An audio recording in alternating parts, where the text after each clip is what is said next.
Hello everyone, this is Salar and you are watching tutorials on JavaScript. You are learning basics of JavaScript and we have already went through variables in our previous tutorials. Now it's time to go ahead and learn some more basics. We will start with the data types soon, but before we start with the data types, there is something important I want to highlight in this tutorial. This is our tutorial number 9 and in this tutorial you will learn how do we put comments in JavaScript and why do we put comments. Are you ready? Let's check it out. So how do we put comments in JavaScript? JavaScript uses C programming language style comments which are single line comment and block comment. So a single line comment begins with two / characters like you see here and here.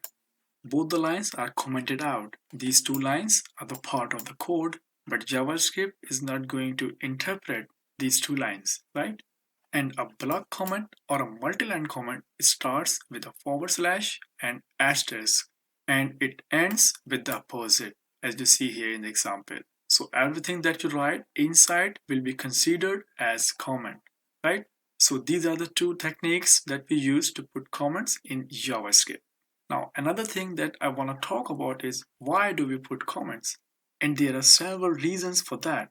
But primary reason is we document our code with the help of comments, right?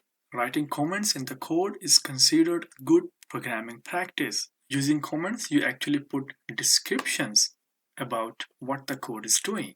And it makes your code easier to understand and maintain for you and for others, right?